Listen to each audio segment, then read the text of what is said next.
Let's quickly take Uzochukwu, who's calling in from Port Harcourt. Good morning, Uzochukwu. Make your point quickly.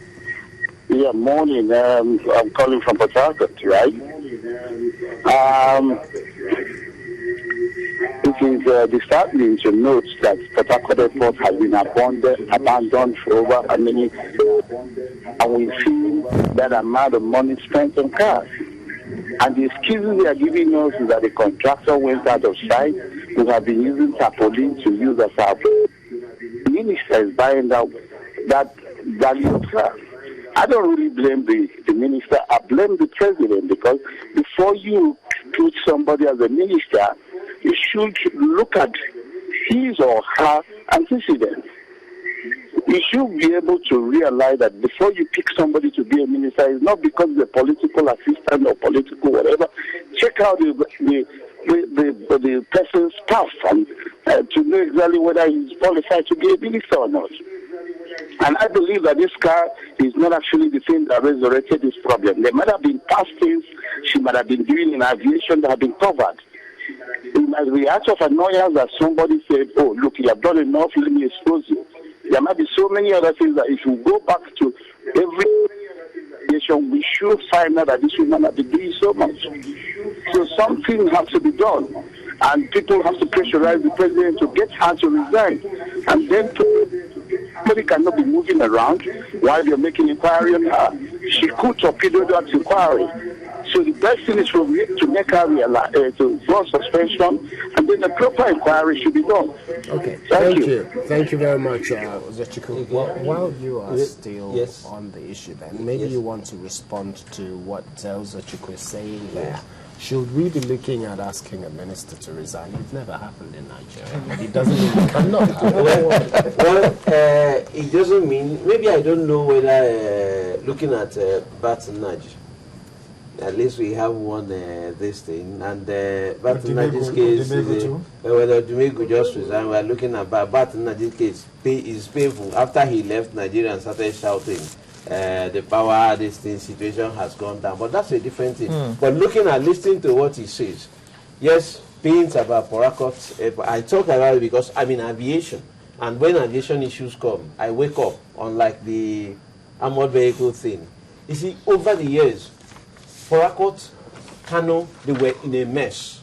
Port Harcourt was abandoned, completely abandoned. And it looked at the unwritten policy that nothing should be done in Port Harcourt, nothing should be done in Kano. Things have changed. That's why I say I want to put, you see, I believe that the moral right of a critic to say that something is wrong is absolutely dependent on his ability and willingness to say something is right or is good when it is good. That's why I take myself. So if I have to condemn this that has happened, I have to look at also, Port Harcourt, look at the airports. That's why he said she was celebrated 2 weeks before then.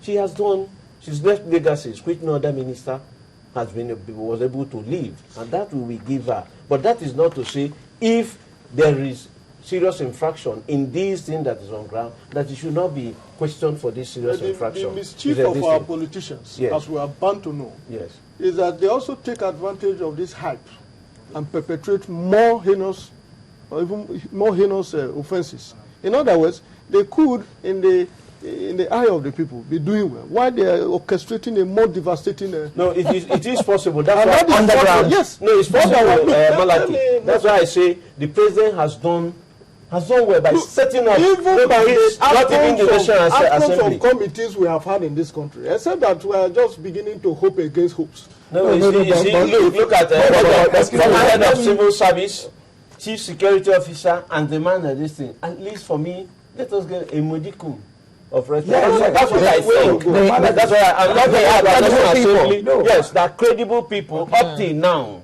and I don't think I won't want to lose my credibility, my reputation I've built over the years on a mess of pottage. I think that these people will not. So that's why I say, why don't let us allow them? Because there are so many unknowns. Except one unknown is that the cars were bought. May I ask Malaki, you have been in the forefront when it comes to legal issues for the last few years, at the very least.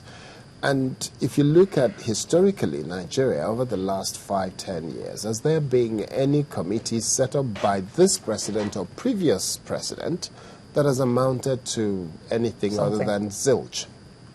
I thought or felt I should be able to just point at one. But in my head, it's not less than 5 different committees that are being set up. In short, what has played out is that whereas we had situations that led us into those committees, we come out worse. And I'll give you an example. Tony Elumelu, with all due respect, Tony or Ndidi, sorry. Well, I think they are related, but sorry about that. Ndidi Elumelu was the chairman of the committee that went to investigate the power sector. Before he came out of that, he became an accused person in a full-blown criminal trial. I was on the street for the January 2012 meeting. No, but not like Ndudi was a problem set up by the assembly. I said, yes, the National Assembly. We understand. Presidential committee now, if we look at presidential committees, the president has set up this committee to investigate. I will come to the issue of the House of Reps committees. I will come to that. But if we look at what the president, as far as the president of Nigeria is concerned, or the previous presidents as well, have they ever set up any committee that has delivered any result that we can look at and say they did well and it was implemented? Again, I'm found in the same fix. What they have? No. I said I am found in the same fix. Okay, so you cannot think of one. I can remember, I can remember the electoral committee, the West electoral committee. Yes. I knew that they came out with a fantastic report. But up to this moment, it's never been implemented. All the principal actors who give time, intellect, energy are complaining. We knew of the Niger Delta, the one headed by Miti. Okay. Till today, it is the same story. And so on and so forth. Please, you... Okay, let me ask what I just wanted to say was that. No, what I just wanted to say was that a committee's work really is not supposed, ideally, to be implemented fully. You take the... It's true now. Go ahead. If I set up a committee... implement some. Yeah, no, of course. No, hold on. I'm not holding brief for the government, but I'm saying that if I set up a committee, for instance, and the committee submits its work, if I look at the report, I'm not obligated to, and you as a lawyer should know that. I don't think we are talking about obligation. Wait, no. It's a simple question that I've seen light. Okay, maybe you should reframe your question. Let me put the that question. That is Obasanjo that tells you I appoint an advisor that I'm not bound to take his advice. No. We need to point out some things here. Please, sir. Sorry. Yes, sir. Let's look at it this way. Okay. We have had previous administration and regimes in Nigeria.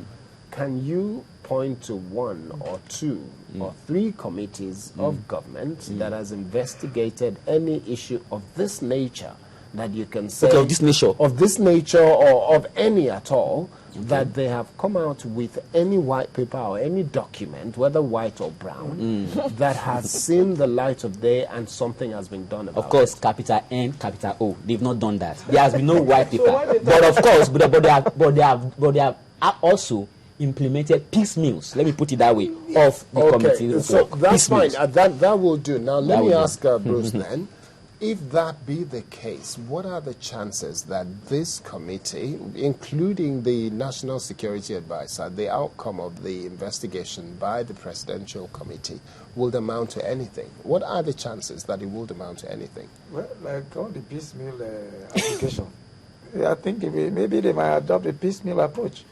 But having said that, the situation we find ourselves in the aviation sector today didn't start yesterday. It's been series of decay. That's why you say Odwa was remarkable in that. She adopted a culture Nigerians were not used to. That's the maintenance culture. You know, the Nigerian would prefer to build a new house when the one they are staying now is leaking. Instead of patching the leak, they build a new one. She took it and it was a systemic thing. The Bellevue report has not seen the light of the day. And here was the former Minister of Aviation. I beg your pardon. Okay. That's why I say when you talk about aviation, there's a Bellevue report. It has been released by Captain